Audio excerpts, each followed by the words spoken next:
Hi guys! Ito na naman yung ganap natin ngayong araw dito sa Canada. Ito nga ay nagpunta kami dito sa may Meadows Recreation Center dito sa may Edmonton para mag-swimming lesson si Miggy.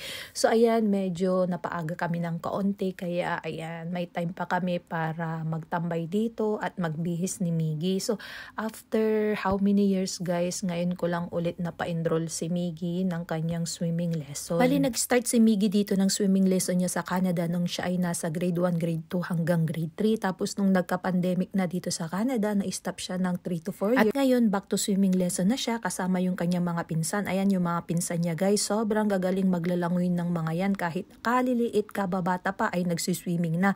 Yung mga ibang pinsan pa nga ni Miggy, kahit wala pang isang taon, ay nasanay na nga rin sila sa tubig. At ganito nga pala yung itsura ng recreation center dito sa Canada. Napakalaking recreation center ito, yung nandito sa may Meadows. Ayan, mayroon din silang napakalaking library na pwede ka ring mag-aral, mag-research at kung ano-ano pang pwede mong gawin dyan. Gumawa ka ng mga papeles mo kapag mag-apply ka ng PR ay pwede kang pumunta dyan at tapos meron din ditong ice skating ring. At sa kabilang side naman pwede ka ring maglaro ng hockey tapos sa itaas naman guys nandoon yung gym nila. Kompleto sila ng mga equipments doon.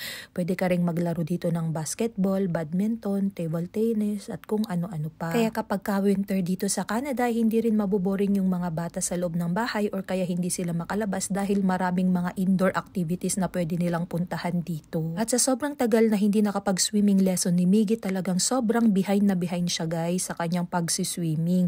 Ayan nga, napansin ko yung kanyang backstroke ay talagang hirap na hirap siya at kailangan niya talaga ng matinding training. At nung nag-snorkeling siya sa Pilipinas, nung umuwi kami nung February ay hindi siya talaga confident guys kaya kailangan niya pa rin nakasuot ng life vest. Kaya yung mga friends at followers natin dito sa Edmonton, kung gusto ninyong i-enroll yung mga anak ninyo, ayan, i-check nyo na yung website ng City of Edmonton, swimming lessons, aquatic program nila. So ayan, pwede kayong mag-check dyan kung saang rec center kayo malapit at kung may makuha kayong slot na mas malapit sa inyong tahanan ay mas mabuti. Pagkatapos mag-swimming lesson ni Miggy, ito na nga at dumaan nga kami dito sa Popeyes para dito na nga rin kami kumain ng dinner para pag uwi ng bahay ay sabay tulog na nga rin ako dahil may work ako overnight.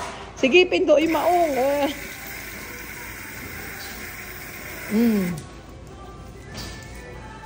Hindi kasi ako day off ngayong araw kaya kumain na nga rin kami dito sa Popeyes para pag uwi namin sa bahay wala nang luto-luto, wala nang hugas-hugas ng plato, diretso tulog na rin ako dahil may pasok pa tayo overnight. Ang swimming lesson nga pala ni Miggy ay once a week lang every Monday after ng kanyang school tapos diretso na kami sa may Meadows Rec Center. At ito lang yung ganap natin ngayong araw guys kaya huwag niyong kalimutang i-follow, i-like and share ang ating Facebook page. Maraming salamat sa inyong lahat. Have a nice day! At dito nga pala sa Canada bawal iwanan yung mga pinagkainan sa lamesa, ikaw rin ang magliligpit at maglalagay sa basura. So yun lang guys, na i-share ko lang. Hanggang sa muli. Have a nice day. Bye guys!